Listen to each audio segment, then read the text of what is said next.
Well, I am thrilled to be able to do this little YouTube. I've been thinking about doing it for some time. Some of the kids and my in-law kids have been asking about making pie dough for a while now. So we're going to have fun, and I'm going to show you how I make pie dough and also give you hopefully a few tips that'll be helpful down the road.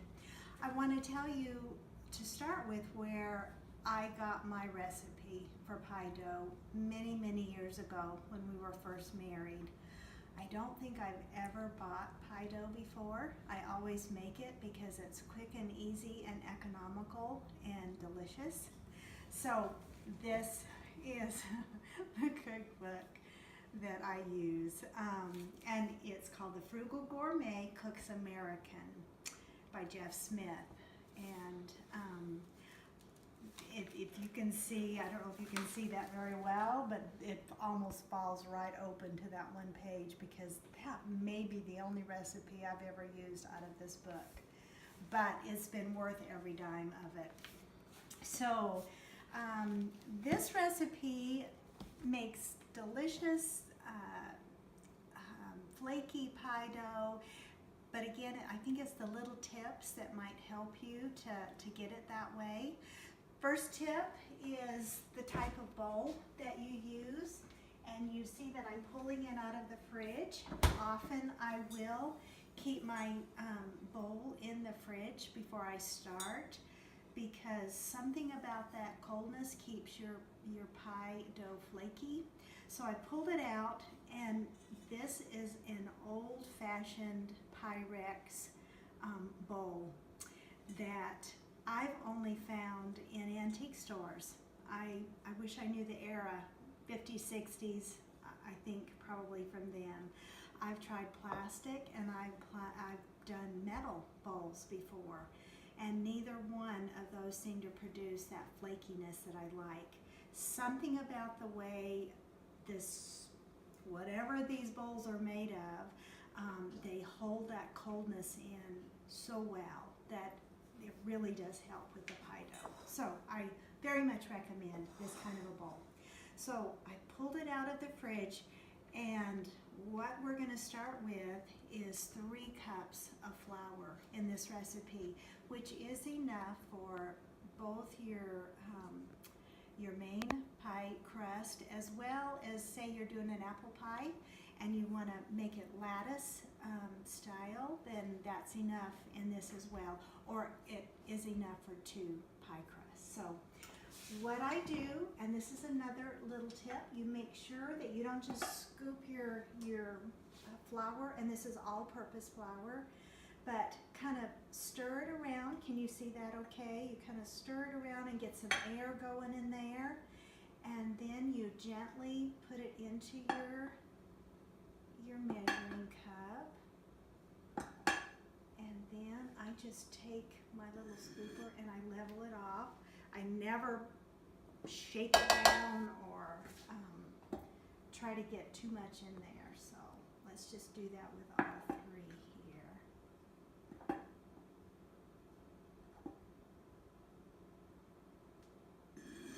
So there's 2 and then 3, and you're going to see how easy this really is to do and quick. Doesn't take long. Okay, so we've got our flour in there. The next thing that we're going to add, again, notice that I'm pulling the butter out of the fridge. First though, we need 1 teaspoon of salt. Don't forget your salt. That is really important. And I just put that in there. I like to push it down at the bottom for some reason, just have it. And then when you're making sweet pies, for sure, it's a tablespoon of sugar. Savory pies don't need this tablespoon of sugar, but if you accidentally or whatever forget and add it anyway, it won't matter. So then I'm just gonna give it a quick stir with my pastry cutter, and then I'm ready for the next step. Let's go ahead and add our shortening. Just a word on shortening. Don't skimp on inexpensive shortenings, or grease as I like to call it. Get Crisco. Crisco really is a good brand, and it'll help you produce a better pie crust, I think. I have one question. Yeah. Is it true that Mammy's little baby loves shortening? Mammy's little baby loves shortening bread? Totally. I think you're absolutely right. That's a very good question, Donald. Okay. Good All job. right. Okay. I've always wondered about that. Yeah, well, now you know, huh? Okay. So that was a half cup of shortening that we just added.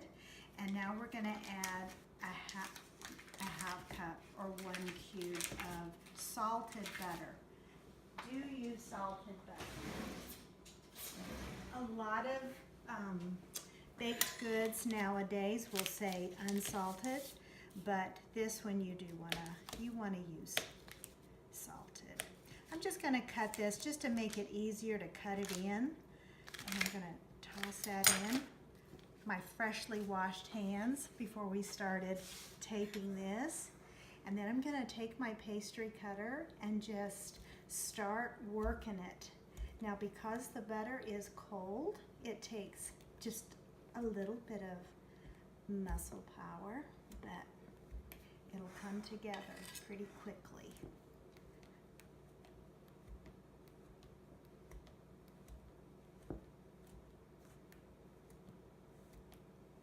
Muscles at work. That's right.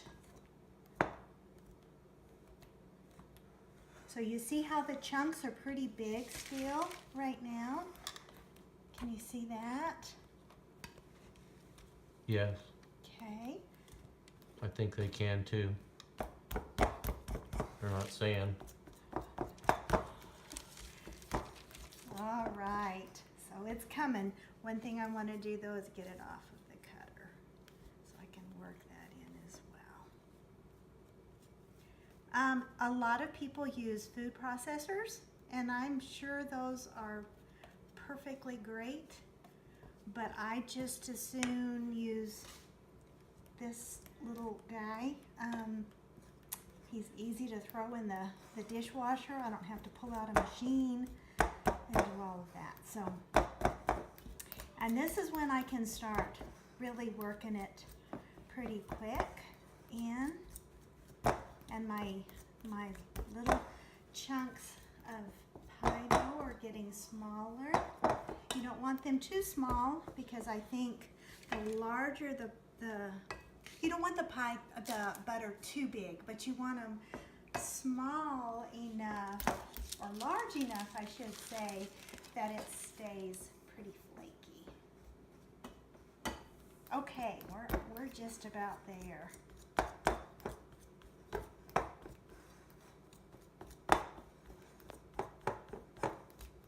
Okay, so it's can you see pretty well how that's looking?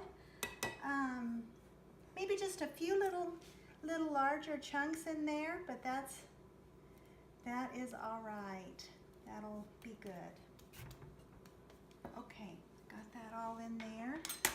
Now the next thing we're going to add is... I'm trying to make sure our studio audience isn't too noisy over there. We've asked them to be quiet on the set. I might have to call security in a minute. Boy, you're a strict one, aren't you? Okay, now we're going to add 1 egg, and notice that again I pulled the egg out of the fridge. I don't want that to have been sitting on the countertop getting room temperature. I want it cold, and I'm going to just beat that a bit before I add my vinegar. And that's kind of unusual. You don't hear of a lot of recipes that call for vinegar. You will not taste that vinegar in the pie crust, but there must be something magical about the vinegar because it helps you make a good pie crust. Okay. And when you're beating the egg, it's a vigorous beating, but it's not a violent beating of the egg, right? Yes, Okay. you got it. So that was 1 tablespoon. 1 tablespoon of vinegar. Now I'm gonna just mix that a little bit. Does it matter what kind of vinegar? No, white vinegar. Don't Okay. use like apple cider or anything like No, that. I didn't think Use so. white vinegar. Now I'm just gonna take I love this tool. I got this from Williams-Sonoma because of the length of it. So I really recommend if they're still making those when you see this to get one. So what I'm gonna do is just pour a little bit. Are you able to look down in there and just see a little bit? And then I'm just gonna move it around. I'm not really gonna stir. I'm just moving it around. A little more. And again, you're just wanting to move it. Okay, and a little more. And we'll use all the rest of that. Okay. Now I'm just going to incorporate that a bit. Get some of the flour mixture from the bottom. But again, I'm not stirring it. Okay, the last thing we're going to add, I like to use crushed ice. So I just add a little bit of crushed ice to this bowl. And now cold water.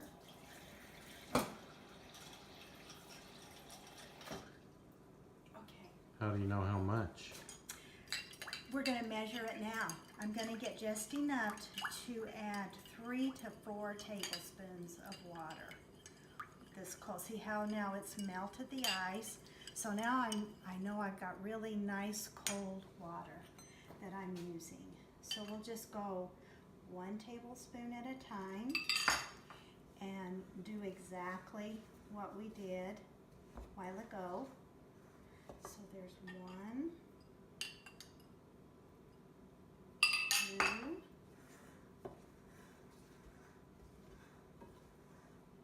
and I've kind of learned to count out loud so that I don't get done with my recipe and wonder if I didn't add all that I was supposed to. So now we're on our 3rd tablespoon.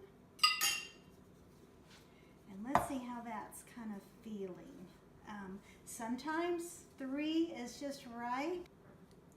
Okay, so I was saying that you want to use either 3 or 4 tablespoons, and our lovely cameraman there, Not lovely. handsome, Yes. had a question. How do you Director know? also. I'm the director. Okay. How do you know whether to add 3 or 4? And I really can't tell you that. Actually, okay, there. That'll tell you. You can get your hands in there and start. If it will start holding together, then you probably have enough. But just to be sure, I am going to add almost a whole nother tablespoon. Not quite a whole one. So not quite 4. That was your 4th one, right? Yep, that was my 4th one, so not quite 4. Okay, I am done. Notice I never did really stir. You just kind of gently do it, but not extremely. Okay, now to roll it out. Actually, I'm not going to roll this one out, but I'm going to give you a tip because I'm not quite ready to make my pie. We're getting ready for Christmas, so this pie dough will actually be for Christmas 2018. But I'll show you how you do is you take that water that you were using and you sprinkle, ooh, that was a little bit much, but sprinkle it on your countertop and then place your wax paper there. And I'm going to show you how to gather the dough right now, but once you've gathered it, you put it right there, the amount that you want. Place the other piece on top of your dough, and then you're gonna roll out. Okay, you put your ball. Say this is the ball of dough, and you're gonna roll out. Does that make sense? Yeah. Okay. Roll them, roll them, roll them. That's Roll them, right. roll them, roll them. That's That's right. Then throw them in the pan? So another tip to remember Maybe not. is that you want, say I'm not going to make my pie dough right now, but you do always want to refrigerate your pie dough, if at all possible. For 30 minutes even would be great. And pie dough will keep in the fridge, say up to 2 weeks, just sitting in your fridge in a ball. And what I do is I double wrap it with saran wrap, and that will keep it fresher. So now I'm going to show you how I don't knead it. I just kind of gently squeeze it with my hands and just kind of try to form it into a ball. Okay, and then I'm going to toss it and add, just incorporate some of that dry flour that might not have gotten water as well. Are you able to see inside of there? Kind of, but Okay. Well, I don't have a ladder, and it's kind of far over there. you're doing awesome. Okay, I think we got most of it together. Now I'm just going to pull it out. I'm going to form it into a little ball. I'm going to grab every little bit of goodness there is in that ball and add it. Okay, see how we got pretty much all of it out of there? And it's in a ball now for us. Now I'm going to just wrap it up tightly. Try to not let air be in there. I'm gonna go ahead, because I'm not baking this pie dough for another few days. So I'm gonna double wrap it, which is not a bad thing to do anyway. And that is it. I don't think I have any other tips. Just remember, keep it cold. Don't overwork your dough. Have light hands. They always say in the South, use light hands when you're making it. Not heavy hands where you're over mixing it, and you'll have wonderful pie dough. So I hope this has been helpful. It has. It's been immensely helpful. I want some pie now. So, Soon. So here Very we go. soon. Pecan pie is on its way. We'll let you know. Thank Okay. you. You're welcome.